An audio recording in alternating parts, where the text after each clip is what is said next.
Alrighty, welcome to Someone's Got to Do It, episode 3. No James today, unfortunately, with some back soreness, but special guests here, Danny Rhizbang, DJ. Boys? How you going, mate? Coming on. Nah, pleasure to be here. Unreal, very excited about this chat. Yeah. Been working, bit in the works, couldn't get it in the normal Sunday schedule, so we've had to go to the late Thursday night. Yeah, busy weekends. So, tell us a bit about yourself. What's going on in your world? Lots is going on. Just growing up a little bit. trying to grow up a little bit. The struggles of that in itself is fucking heaps. Mate, I'm 31 and it doesn't change. Yeah, I'm still trying to grow up. It's not as easy as they fucking say. But it's trying to juggle that with like DJing as much as I can, smashing out gigs and like trying to get better gigs. And I've also started like writing music and trying to produce it myself, which is like fucking pretty difficult. But I'm getting there, slowly getting there. Hopefully have a song in a year or two. So Huge. Yeah. Bit of stuff in the works. Oh, fuck oath, yeah. Before we crack into these questions and really get everything out of you, we did our little beer review we do every week. So Yeah.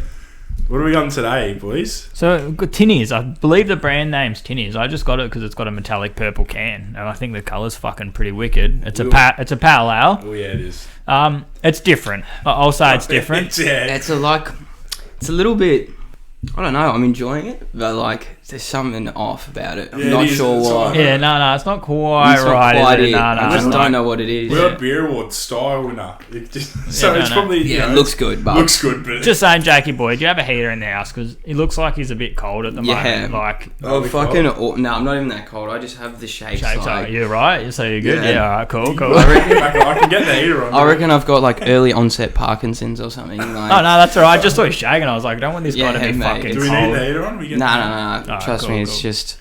But yeah, the pale ale, I'm giving it a 5. Like personally, it's not bad, but it's not fucking great. It's not something I'd go back to be honest. 5 out of 10 for me. Yeah. For me, this is like real bottom of the barrel. Yeah.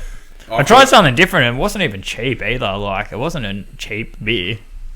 It's flashy, that's why. But this is real. Like I've got to be real towards the end of the night. Really fiending a Bevo to sort of put one of these down willingly again, I think. You need something like you need nothing else to be available. End of the game, end of the fridge, like you've cleared out the fridge. This is what they sell at events. No, when you get all the shit that you don't know what it is, at like fucking beer chilling it. And it's fucking like $20 a can. Yeah, absolutely. Yep. All right, we all agree, so that's good. Yeah. So you give it a go if you want. Good style, but yeah, it looks good, but just real like shit like Furphy from Wish. I reckon it tastes like. Yeah.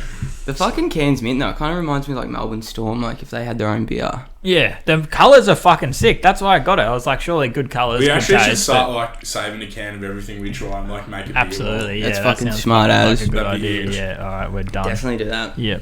All right, let's get into it. So with DJing, is it all fun and games being a DJ, or explain to us the work behind the scenes that people aren't really seeing apart from going to your gig and seeing you play type thing? Yeah, for sure. Well, like, there's two sides to answer that question, I guess. Like, I, like, have also dabbled in, like, event management and, like, helping run clubs and stuff. And so there's heaps of work that goes into, like, just your normal Saturday night at Baby in Ringwood or wherever it is. There's heaps of work that goes behind it, like getting DJs and lighting and sound all working well and, like, working together. And so heaps of work goes into that, and there's like not fun parts about it obviously, but like just as a DJ, I practice heaps and but I fucking love it. So it's like practicing is just fun. I'm just fucking around and it's improving myself at the same time, so it's a win-win. There's really actually not many like downsides to it. Trying to transition from your weekend DJing and like doing whatever to then going back to like a 7 till 3:30 tradie job on Monday, like something that fucked me up for a little bit because you don't get enough sleep and you got to give yourself time to recover, and if you don't do that then you pay the price. So there is downsides to it, but it's mostly fucking butterflies and rainbows. So when you're doing it, like just say at a club and stuff like that, so obviously you got your sound checks and shit like that. So do you just you get a turntable, all the stuff that you need, your panel and everything like that? Do you have to use the one that's there, or do you take your own? Yeah, Because- it's most of the time, like, unless you're some international artist who's doing a live performance, the club will always supply the DJ decks. That's actually like a common misconception, like, about DJing. Like, people assume you've got to take your own decks there, but really all you need is like a USB and headphones, and you're set to go. And like that's why it's so good, because you can do gig to gig. Yeah. Pardon me, throughout like the city or whatever, instead of like, if you had to take your own gear, You'd have to pack it up, up. yeah. Like in between each person, they'd have to set up new decks and stuff. So it's just way better. Because each deck and stuff, you need different sound checks and shit, wouldn't you? Because would Yeah, they all pretty kinda. much use the same software? Or? Nah, so they all, each one, there's normally like 2 or 3. They all run through the same mixer. So then the output of that, it's like 3 inputs into 1 output. Oh, kinda, okay, yep. If that makes sense. Yeah. But those pieces, like, they're fucking wicked, the decks that they've got at clubs, like, and they're so expensive. Like, the setups might be 15 to 20 grand, maybe more. That's Like, not including huge. sound and stuff, so... Do you ever just get some like pig blokes using it before you? They just treat them like shit, Yeah, and you there's- come on, it's just filth, and you've gone, fuck me, there's a beer all over here. Yeah, There's fucking fluff ball in the USB part. What's going on? Bit of belly flint. Fuck bit me. of belly flint. Yeah, sometimes, like, some people are fucking real reckless with them because they don't understand how expensive they are and shit like that. But, like, I've never had someone before me, like, really fuck them up. But they're, like... You spill a drink on them, they're pretty durable, but like I have been DJing a party before, and actually Matt Bucks is 21st, and actually it might have been his 18th or maybe. And Shout out to the bloke. Shout out to him. Yeah. It was his 18th. It was like his post. It was his 18th, but he was turning 19 because of COVID. He missed it, and I was like DJing, and then this chick like got bumped and just spilled her drink like all over the decks, and it was like building up into a drop, and it got emergency looped on this 4-bar loop, like in the build up, so everyone's just like waiting for the drop, but I couldn't do anything because the decks were fucked. It's like someone spilled their drinks on them, and I was just like, this is gonna be so awkward when I just turn the music off. I just had to do it, and everyone's like, oh, what happened to the music? It's such a bad position to be in. But Was it an easy fix, but what did you have to do to Nah, get it going, or it was so- fucked once that happened? he's still trying to get them fixed, and that was like probably a year and a half ago. Jesus He's Christ. tried to go through like home contents insurance and shit, and it just like hasn't really worked out for him. So That's fucking good luck rough. to him. Yeah. So his decks. Yeah, they were his Oh, decks, yeah. and it was his party as well. So it's like the worst thing that could happen on your birthday. Like have your decks broken. Yeah, that's and the it. music. Especially stopped. right before the drop as Yeah. well. Everyone's like amped as it's just like. What was the sorry. music the rest of the night? They just got the old speaker and USB out. They had a spare pair of decks there for some reason. Spare pair? Yeah, I remember they just took those ones off and whipped out another pair. I'm like, fuck, all right. Good setup. Yeah, good setup. The backup. Fuck, oh. Alrighty, Banksy or Danny Rhizbang. Danny, yeah. What got you into DJing? Why do you work as a DJ? What got you doing Um, what you love? fuck, Which when- we love. We Yeah. love doing what you love, and we love it. And tell us why you love it and why you're doing it. When I first actually bought a pair of decks, a set of decks, I mean, whatever you want to call it, I like had the assumption that DJs made the music on the spot, and they like created those songs on the spot. And then when I like tried to DJ at first and I downloaded some songs, I'm like, oh, what the fuck? This is just playing other people's music. And I was like, oh, this is stupid, and like sold my decks that day. Got it, and then bought FL Studio, which is like a producing Free software. loops, yeah. Started on that, and then was like, fuck, this is way too hard. I'm going back to DJing. So then got the decks back and started like mixing, and I started off with like minimal, like Zubar music, and lucky I progressed out of that, because that's not really I'd way prefer the music I play now, but I don't even know what the question was. I've gone on a rampage. No, What made you get into it? What made me get Yeah. into it? I think Deanie actually DJ'd a party, and I was like, fuck, that looks like so much fun. And he was so shit. Like, at that point, he's good now, but like at that point, he was so bad looking back. And I was like, fuck, this is good. And then we both started together. And So that's Tommy, yeah? yeah, Tommy Dean. Well, that was actually one of the questions. What's going on with Rainey? What's happening? Rainey, we're on a long pause. Long pause, Rainey.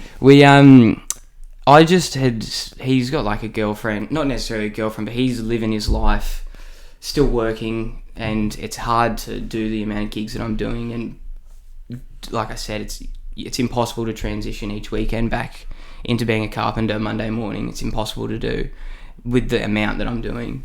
So it just wasn't possible for him to come with me.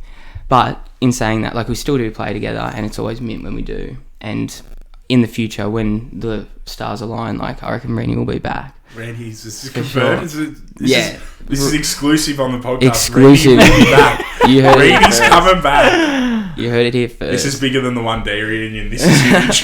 Fucking hell. Is there one D reunion? Oh, it's been going on for years, hasn't it? The 1D reunion's going to come back. I don't mind that. Don't mind. I don't mind that. The boys. Some Harry Styles. And Harry Styles is grouse. I'm a bloke. He's hot. Yeah, he's a dream sicko. And bloke, I'm isn't he? fucking straight bloke as well, but he is Yeah, fucking I'm sexy. all about Harry Styles. He's sexy.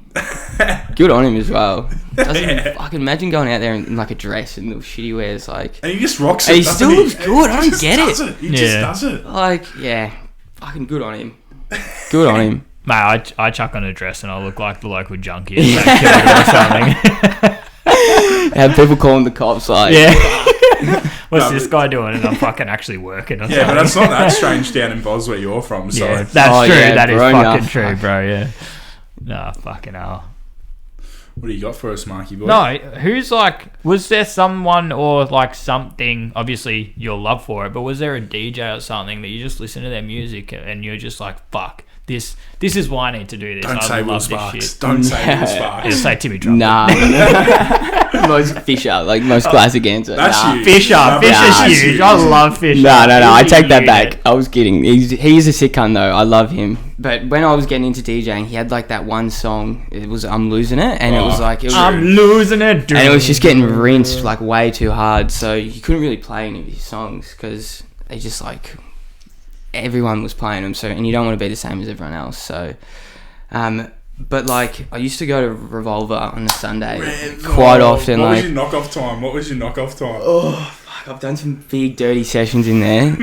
I would normally come out like pretty late on a Sunday.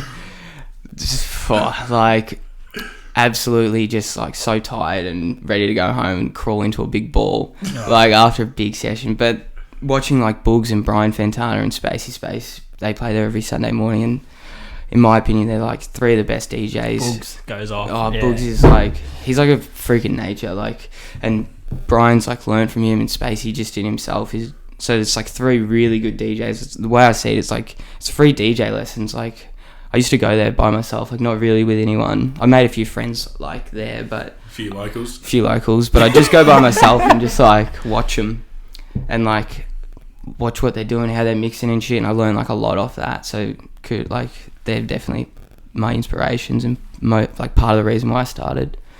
Huge. Yeah. What do you think makes you successful? Because obviously, from my understanding, you were a chippy, fully qualified, and you've, like you said, the lifestyle's too hard. You've given up being a chippy. Obviously, you've got to have some success, and you've got to be making a positive income to give up a gig like that. So, what makes you successful?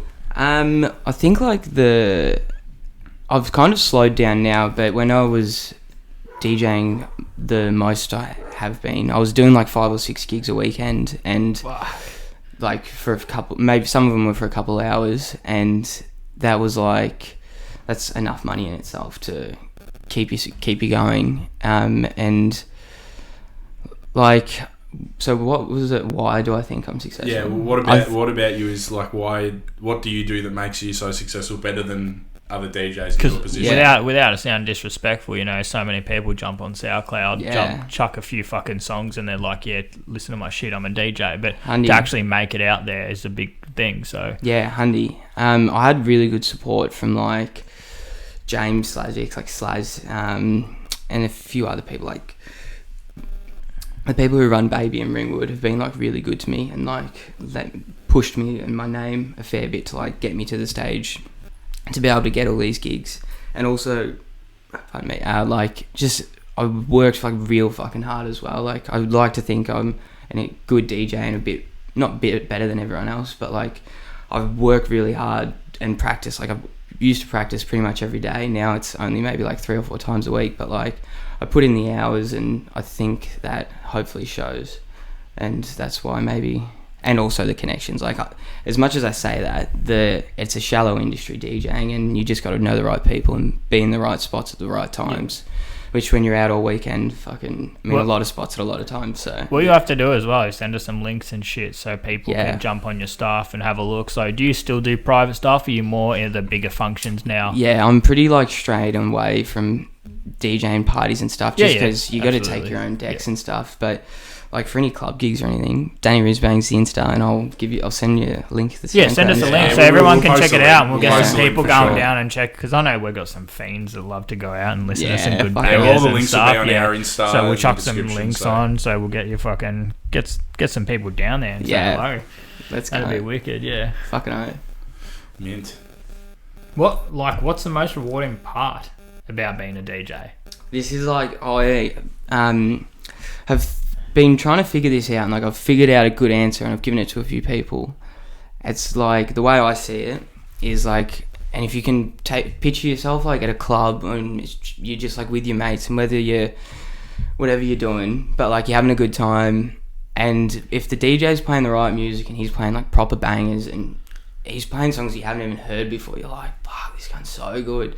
It's like everyone on the dance floor has not a single worry in the world. They're not worried about they're worried about what their next drink is, not what their girlfriend's doing or what their fucking boyfriend's doing. Like, you can completely take people away from reality, and some people really need that. So in a sense, like, you can help people and give them this sense of joy, and like, if you can DJ well enough, you can get people to dance no matter how upset, no matter what they're going through. You can get people up and going. No matter if they think they can dance or not. If you got the right vibe and the right people in place, and you're playing the right music, perfect situation, like, you get people completely distracted from any of their issues or any of their problems, and I think that's a fucking privilege to be able to do that. So that's huge, man. I respect fucking love that. Yeah, that's fucking deep. That's a good answer to me. I haven't thought about that for a while. A lot of DJs, I reckon, like big ones and stuff, it'd be the money, like, because money does make the world go round. But what you're saying, like, that's a lot fucking deeper than money. No, that was not an answer I was expecting. No, me neither. Not in 100 years. That was massive. Like, I got goosebumps. Like, that was just like, I never thought of it. Obviously, but at the same time, like, people do it for money. Like, you need to survive, but to have that sort of outlook on your job and stuff, like, you get enjoyment out of knowing that you're,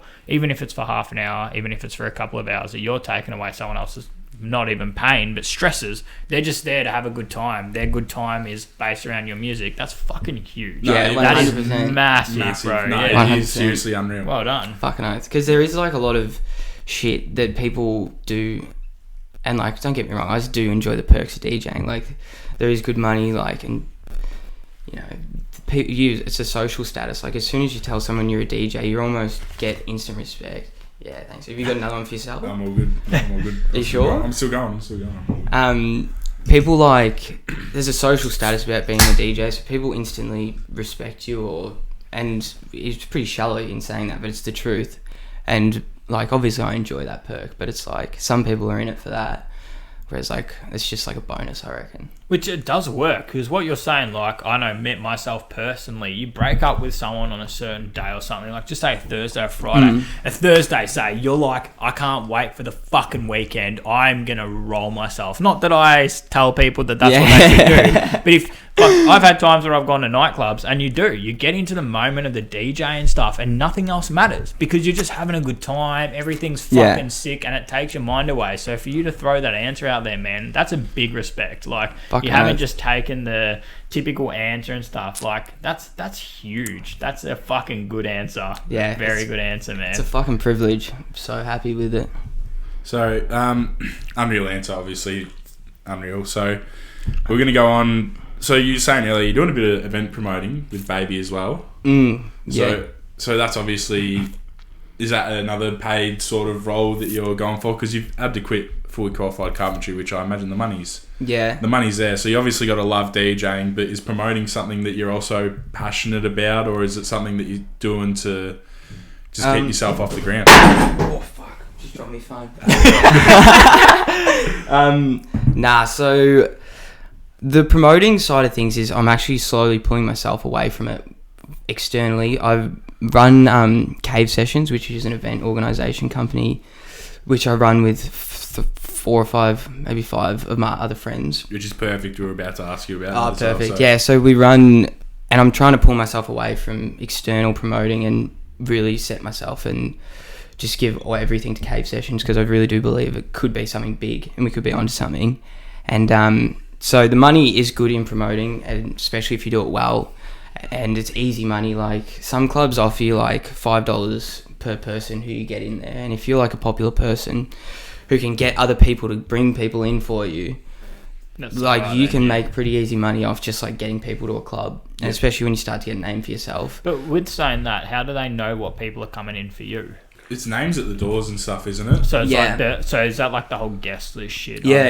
This person's guest list, and okay. Yeah, so you like get $5 off, and that person whose list you're on gains $5. But then I got to a point where I got put on like a wage with Baby and stuff, and they just paid me a weekly amount, which I'm so lucky for. But yeah, I'm just starting to move away from that a bit more, and just put the efforts into Cave Sessions. So go into Cave Sessions a bit more, because like what exactly is this Cave Sessions? Throw it out however you want. By the way, I'm curious on promote what it is. Promote it. Go fucking it. So deep in lockdown, I was like just thinking about the old times, like reminiscing on events and stuff. I'm like, fuck, we should just throw our own events. Like it's half of our friends coming to these things anyway. Like, and we have, like as a collective, as a DJ collective, we've got fucking heaps of friends who are coming to these events. I'm like, they're mostly our friends anyway, and someone else is like organising everything, and they were organising it in a way that we didn't really enjoy. So I'm like, fuck it, let's do it ourselves. And because we're in lockdown, we just started off with like getting people to make DJ mixes for us, and we'd post it on the SoundCloud, and we slowly grew it. And then we started to collab with a few other promoter event managers and did a few collab events and stuff. And recently we've done like our first solo completely independent event, which was at Electric Bar in on Chapel Street. And like pretty much what we want to do is like just run good parties that you can come to and feel comfortable and know you're going to have a good time, know you're going to see a few friendly, familiar faces. Are they kind of like doofs? Is that what they are? There's like definitely certain like we're planning in the future, we're planning on doing a doof. The very near future. Yeah. Like we'll have some more information hopefully on that soon. That's huge. But another like podcast first. Yeah, another podcast first. But like for the most part, they're just like parties, I guess, at certain events. Locations, and like each location will adjust our sound and what kind of music we play to the location. Because like we've got like Cave Sessions, we do run not big day parties, but like once-off events, maybe once every 2 months. But then we also have a monthly night at New Guernica every Friday, which we collab with a few other boys for that, Breach and Filter. And like that's pretty cool to have a monthly Friday that we get to run there, which mostly Damon and Scarter do most of the work for that one. So it's good because there's a few of us, so we can all work on our own separate things. Yep. But yeah, Cave Sessions. Follow us on Insta. Yeah, there you go. Yeah, we'll get more links. They're gonna have heaps of links. More links. Come to all of our events. Yeah, check it out. Have bad luck for 10 years. Yeah, you will. All right, we didn't come here to fuck spiders. Danny, what is the weirdest, most fucked up thing that you have seen on those decks? Like you have just been looking out in the crowd and something just ridiculous has or been has going people on. just tried weird shit with you whilst on the decks? Like either of the two. And like you don't have to say names, nothing like that. If you need to fucking, bring it back a bit so you're not incriminating anyone. Like fuck, I've seen there's most of the time when I'm up at the decks, I'm kind of in the zone, so I'm not really focusing too much. But once like I was DJing and pardon me, this guy leant over the decks, and I don't know if you know me or if you don't know me, I'm like 5'10" and like 64 kilos. Like I'm not a very big boy. I'm pretty small, and this guy like leant over the decks and he's like, oh, can I touch him? I'm like, nah. And he just like kept putting his hand out. I'm like, cunt, nah. And then he like touched it a little bit, and I had 3 songs going, so you got to keep them all. The BPM isn't exactly right. You got to keep them all in time. And I'm way out of my league here with the 3 songs at this point. Like it's fucking not easy to do, and I'm like already stressing. And then this cunt comes in and touches one of the CDJs, which like slows it down, puts it out of time. And I just like pulled out that song, like grabbed him by the scruff of the throat. I'm like, cunt, I'll fucking kill you if you ever touch the decks again. I'm like, I'm never gonna kill anyone. I'm the nicest cunt in the world. And like I couldn't kill him if I tried. He'd probably beat me up if he wanted to. And he just like, ooh, he's like, all right. I'm like, I'm not fucking kidding. So it's just more people overstepping their boundaries people with fucking, the DJ than anything. So it's not like you're looking out and seeing people getting finger banged on the dance floor and stuff like that. There's always punch-ons. Like, you always see a punch-on when you're up at the decks and you're like, oh, I can't. Because it kills the vibe. Like, everyone's like, oh. Because everyone stops and they're like, this dude's hitting that dude. Everyone look, like, stop. Listen to the music. But... Playing the wrong tracks, getting them revved up. Getting them too pumped. What are you doing? Fucking remixing 1/4 and shit. So you're going put on some fucking drill and they'll just go crazy. Oh, Jesus Christ. So here it says something. So I don't know about this, but it says something about AFL player tattooing. I need. No names. No names, but yeah, I'm curious because I'm covered in tats as well. So AFL player tattooing you. Please give us the story. Yeah. Or was it you giving them a tattoo? Nah, so an AFL player, no name. Yeah, I guess AFL player. It was actually a while ago. I might have been 18, and I just went back to this person's house who happened to be an AFL player, and we were just having a few drinks and stuff, and then there was a fair few people there. Not a fair few, maybe 10 or 15. Just I don't know how I really ended up there, to be honest. It's a mystery to me how I got there. Love it. And then Deanie actually got this guy pulls out a gun, the AFL player, and he's like, oh, does anyone want a tattoo? And Deanie's like, yeah. And gets cat tattooed on his ankle. And then I was like, yeah, fuck it. He was like, oh, go on, get the same. I'm like, yeah, fuck it, go on. I'm like, how many times am I with an AFL player? I've actually been I've met so many AFL players now, so it's lost its not credibility, but it's still specialty to it. Who's the best bloke? Who's the best AFL player you met? Who's just the best bloke to be around? Ben Cousins, no. Ben Cousins would be huge. Ben Cousins, he'd be a lot to handle. Fuck, he'd be running real quick.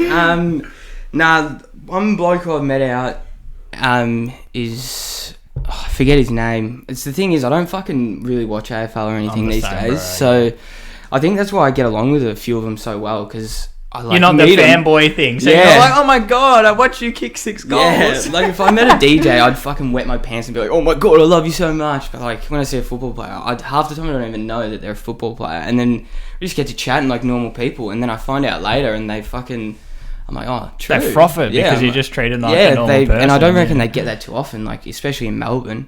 But Josh Bruce, he's a really really nice. A lot of AFL players as well. Fucking arrogant cunts, not gonna lie. Yeah. Straight up. But not all of them, obviously, but there's a good portion, and he is just a all round good cunt. Same with Clayton Oliver. You met him, Clary. Yeah, he's fucking massive.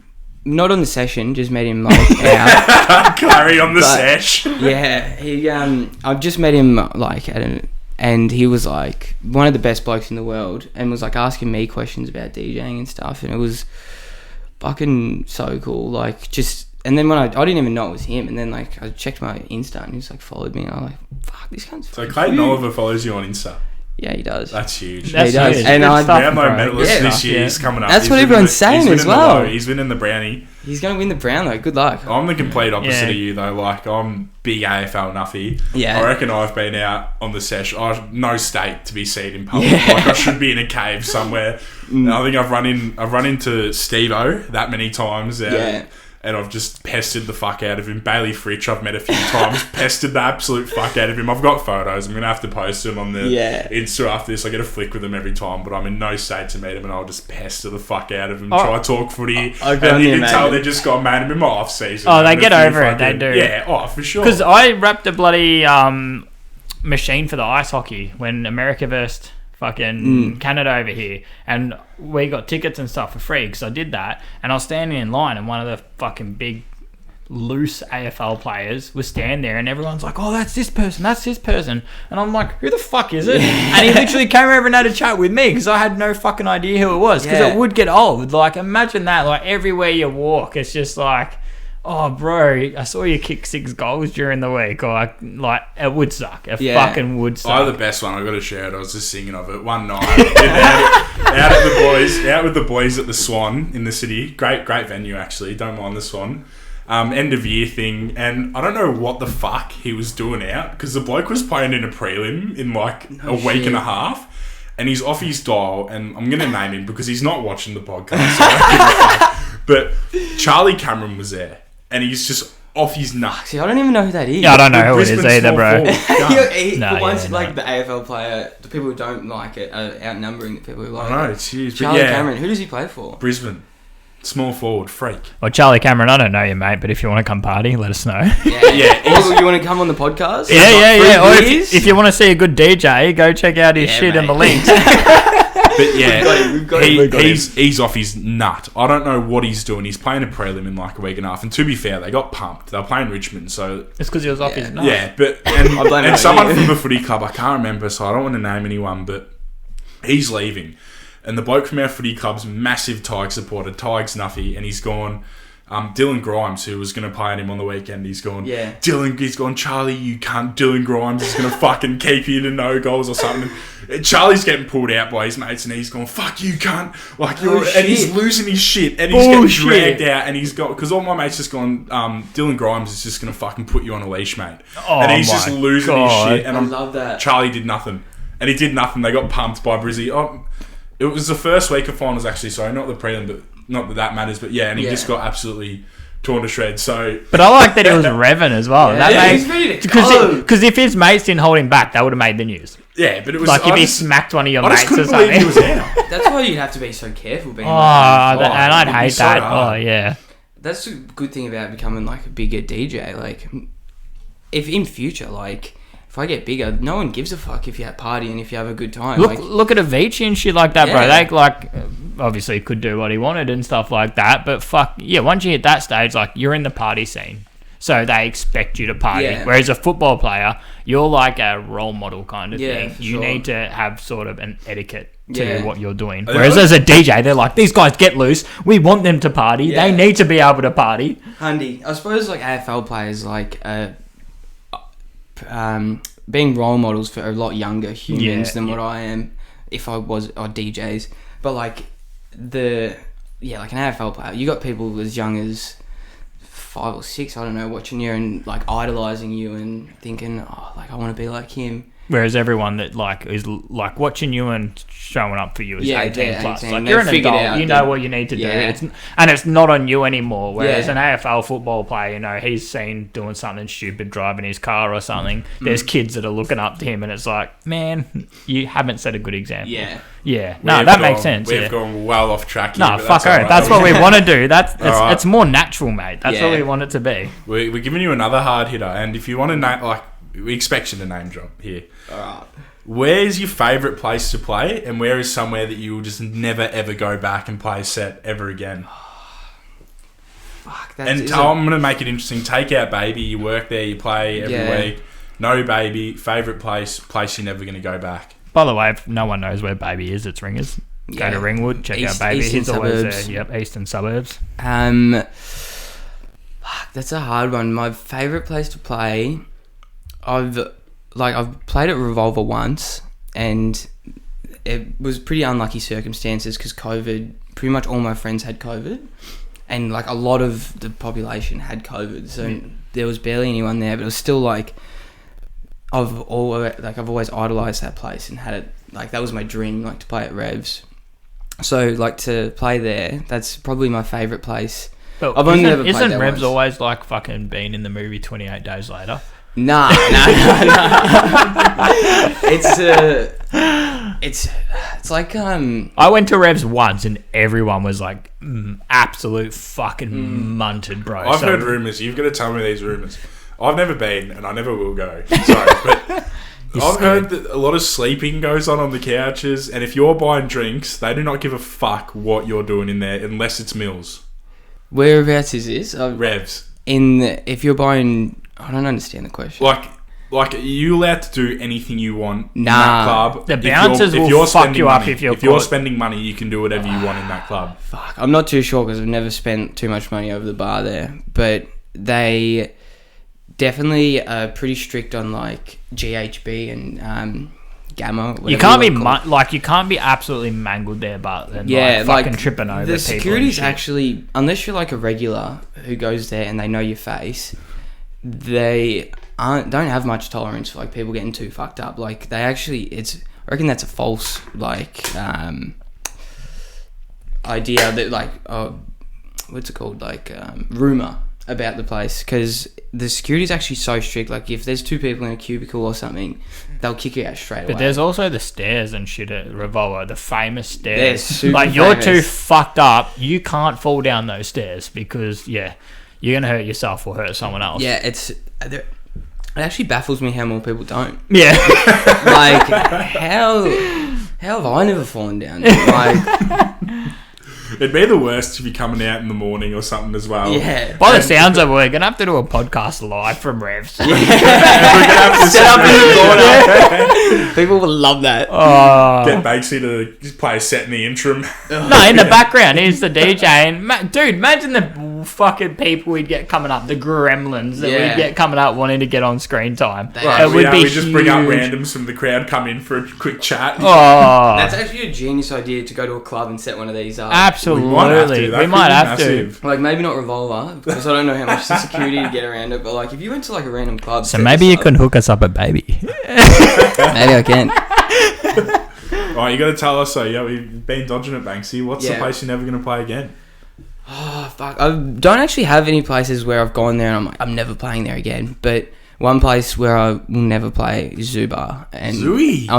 I'll keep saying that I'll never go in there again, but I get it. It's a sometimes I still get Zubar's pulled in been there. holding on for years, dude. I'm 31, and Zubar was literally the den from when I was 18 Yeah. and 17. That's a long time, and it's still going. I think Zubar's going to be the den for my kids. Yeah, it will probably still be kicking, and like good on them because it's not easy to run like a club night for that long. You have to have and they've got the name for themselves. Like they're open till 6 or 7 a.m. Like they've got their little niche of people who are going there each week. And Whereas, it's not that they let anything slide or anything like yeah, that. yeah. When are you playing a set at Lulu's across from where the Lulu's? Irish is? Lulu's is gone, bro. It's sold. it? It's Lulu's gone. are I'm pretty gone. sure Is it's gone. Irish still pumping? Irish is gone. No, The it's a Irish new is place gone. now. It's like a brewery, but they've got a dance floor and stuff, and it opened tonight. I'm pretty sure. No Huge. shit. Yeah, But legit. I don't After know. hours, we're going there. I don't know how Lulu stayed open for that long. That was the worst. Yeah. We all know how Lulu stayed the open planet. for that long, but we won't go into that on the podcast.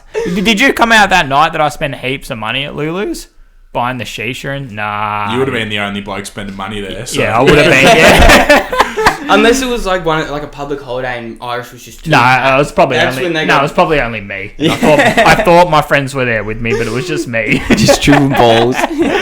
Right, last time we're going to ask you before, we got a few topics that we sort of like to talk about, get you involved. But the last question we're going to ask you, which I think is like a super, super important one, which we're massive on this podcast about, is mental health. And with like, to put it like in a sort of simple way, you can like explain it a bit more, but obviously the DJ life is a real hard party lifestyle. Like obviously you're not going to shy away from a drink every weekend or something, or you might be a complete professional and not be like that. But is it hard to sort of keep a steady mental health when you're like in that lifestyle so much? Like when you want to try calm down and... Yeah.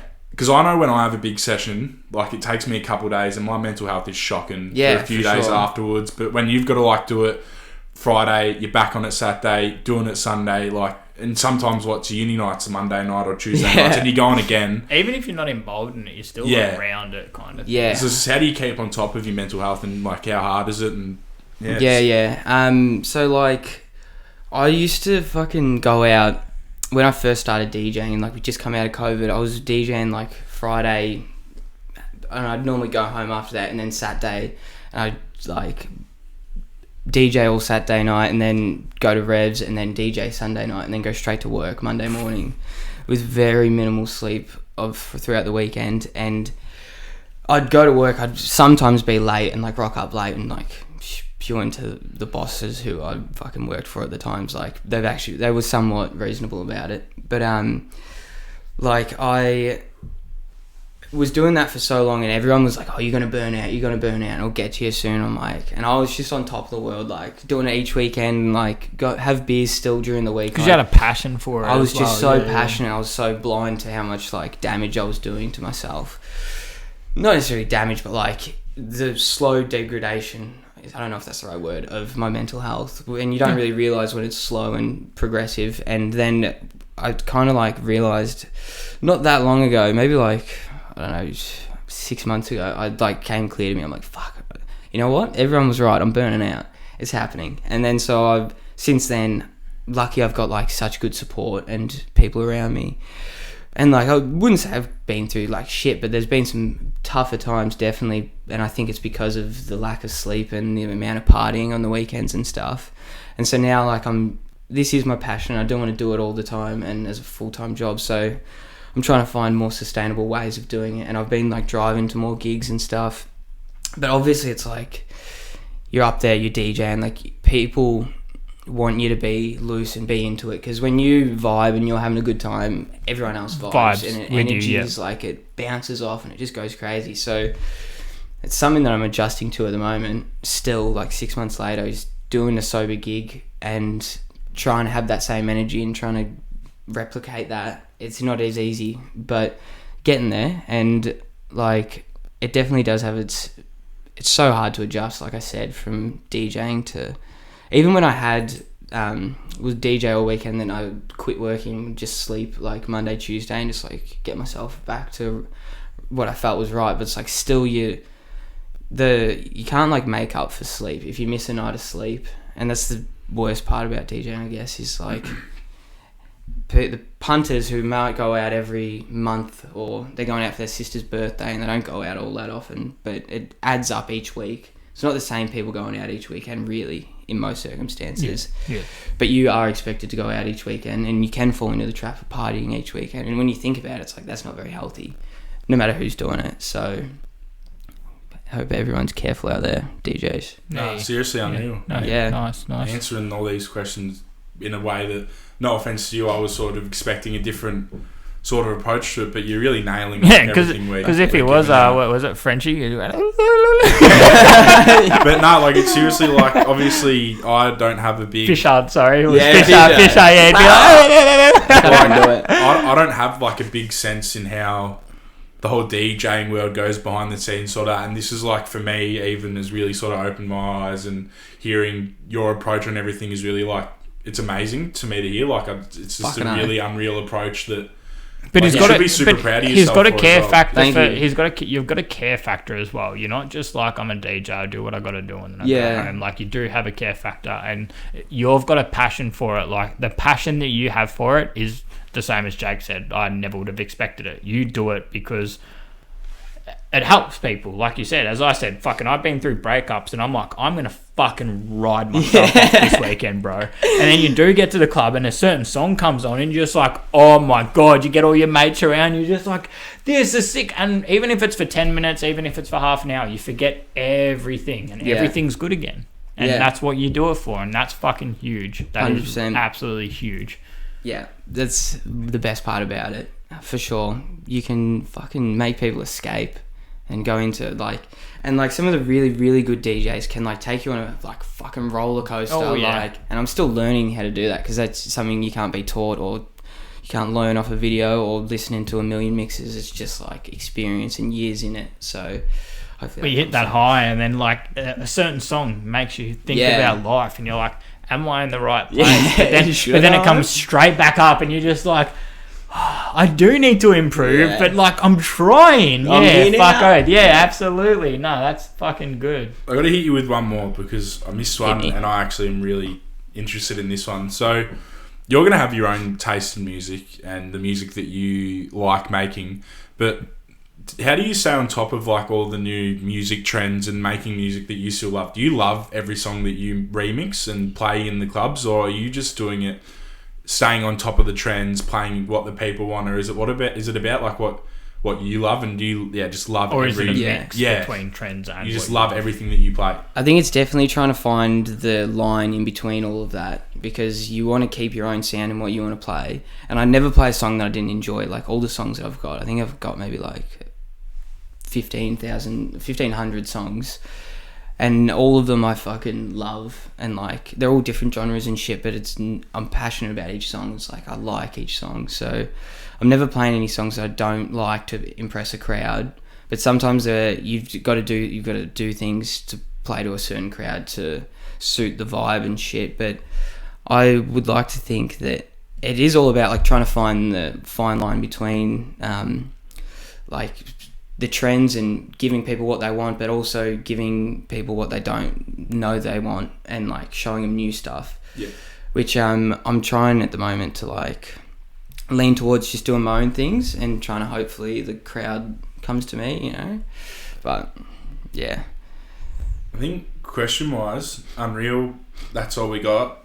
We're gonna get you in a few topics where you just like chat about some random shit at the end. Yeah, fucking really see how deep we can get into things. So I'm gonna throw this one over to Marky. This was his idea, and I think this is going a fair. All right, so this is like, so it's a bit darker. You went pretty good with shit. But I love conspiracy theories. Oh. I'm very logical at the same time. Yeah. But I heard this conspiracy theory not the other day, about a month ago, and for me it blew my fucking mind. So you'd obviously know about the Mayan calendar, yeah? Yeah. How the world was meant to end. So there's this theory going around that the Mayan calendar actually happened. And do you understand like the theory behind death? So with death, when you die, your whole life flashes behind, like in front of your eyes.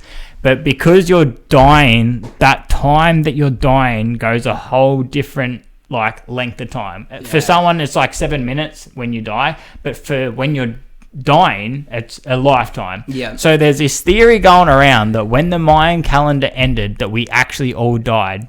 And what we're going through now is actually everyone's life flashing before their eyes. And so everything that's happening now has happened, but we're all living it because that's how death ends. How whack is that? Fuck. So it doesn't matter what you do, because I've spoke to people about this and they're like, but what if I point left? And I'm like, yeah, but that's happened. We've had this conversation. Like, it's predetermined. Yeah.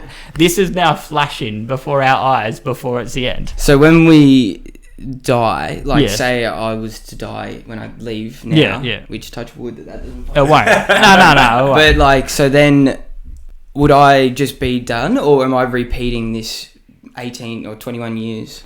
No, but like, when I die, does my life flash before my eyes again? But see, if you die after you leave here, it's happened. So whatever happens afterwards has already happened, because every person that's on this planet right now behind this theory is dead. Yeah. But because of how death happens, like Jake's in my we're reliving because our lives. We're reliving our lives. This has already happened. We're not actually in 2022 at the moment. Like, we're all dead. We're all dead. Because that's what I mean. Is like when you die, like your life flashes before your eyes. Yeah. And like, so for you, if I was a part of your life before you died, I'm gonna be in your vision, and vice versa. So that's this whole theory that we're all actually dead, but we're just living out the remainder of our lives. I hate seeing like posts and stuff, and it's always like about this, and it goes, has life actually felt real since 2012? And you go, fuck, it's gone a lot quicker. Yeah, fuck. Like, it's zipped by. It doesn't feel... But weird shit happens as well. Like, we've gone through a pandemic, then we've gone through a war. Like, there's a war happening at the moment. There's a lot of shit going on that it's like... Yeah.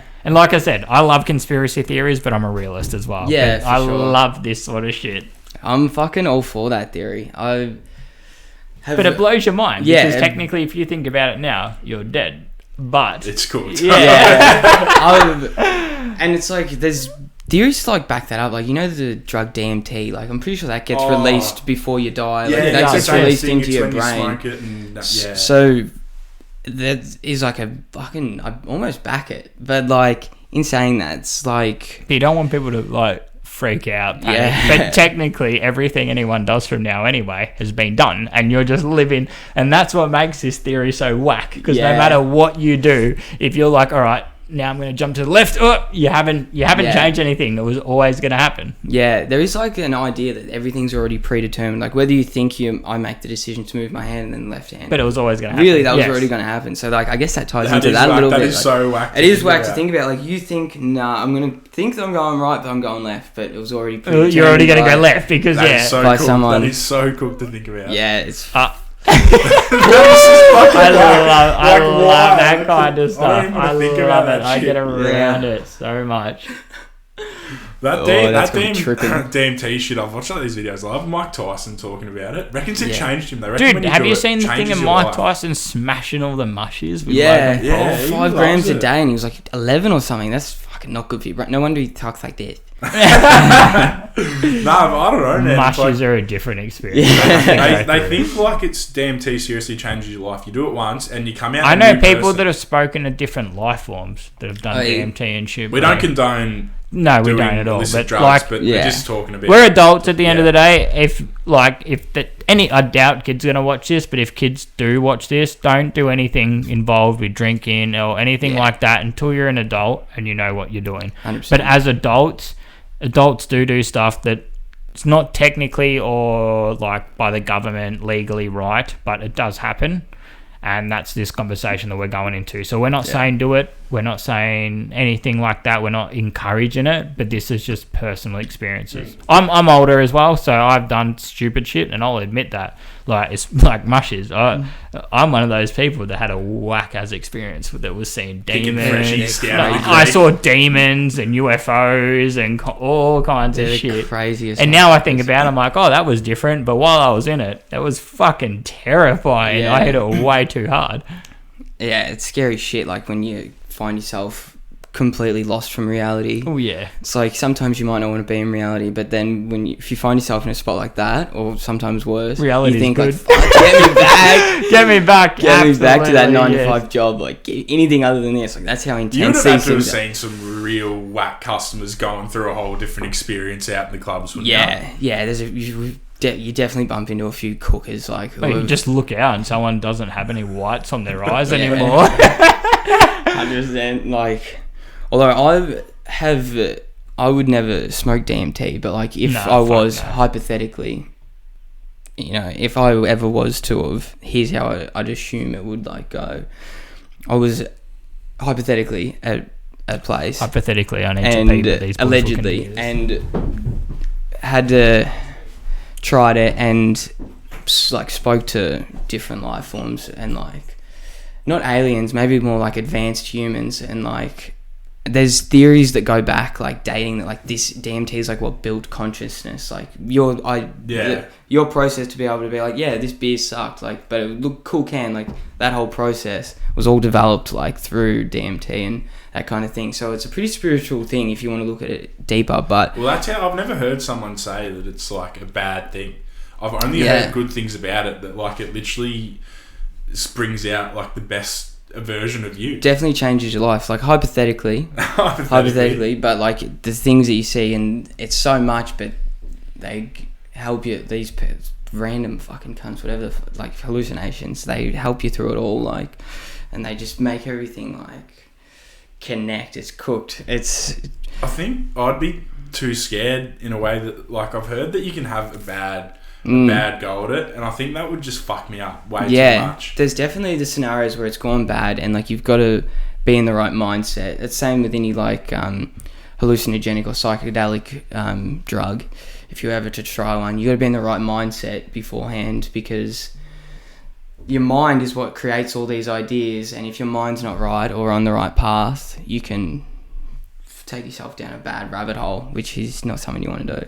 Because I've in the past, obviously, everyone's done it. I've dabbled in a few not approved substances, but like generally speaking, I've had a pretty good, fine experience with it. But I think like the hallucination drugs, it would just sort of be, I just wouldn't be able to cope with not having control of myself, like my own conscious. Yeah. And I think that would be the part that would freak me out the most, is just, you do, like, if you smoke weed, if you take some MD, generally you got control over what's going on around you. Where I've heard like these hallucinogenic drugs, it's just, you lose your conscience. Like you have a good trip and you have fun, but I've heard that you don't even know that it's you sometimes. Yeah. Like you have no idea who you are, what you're there for, what you've done, but you're just there. Yeah, you can lose complete touch with reality, and that's, like I said, so important that you're on the right mindset before you go into something like that, because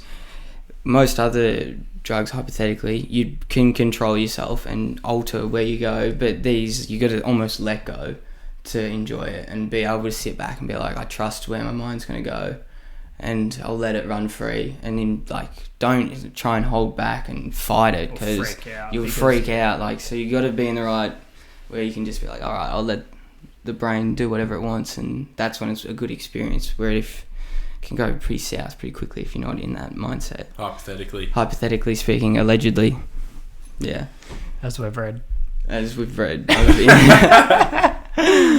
All right, boys. Well, I think unreal chat. We're running around the time mark that our episodes normally go, but seriously, unreal, mate. Like, this chat couldn't have gone any better than what the expectations. By how your reaction with, like, conspiracy theories and stuff. So, like, on Halloween, just say, like, hopefully we reach that point where we're still going Halloween and stuff, like horror stories, conspiracy theories and shit. You seem like you're all about it. Let's book you in for that, because if you're down for those chats, like, for a second one, we want to have, like, special features and stuff. So stuff like Halloween with, like, creepy things that have happened, or Halloween theories or conspiracy theories. That's what we're going to delve into in those sort of things. And you seem you're all about it. So I reckon I'd love to get your opinion on that. So, yeah, fucking oath. Keen to be back. Yeah, sure. No, but seriously, mate, thanks heaps. You've been fucking sensational. It was an absolute fucking pleasure. Absolutely. Boys. Thanks, mate. It's been Appreciate unreal. it. It was an absolute pleasure. All right, well, all of your links are going to be in our description. Yeah, We're posting it over the Insta. Follow him, literally, like, where he plays. But nah, boys, unreal. Yeah. Thanks, All lads. right. Cheers, lads. Cheers, boys. Cheers, lads.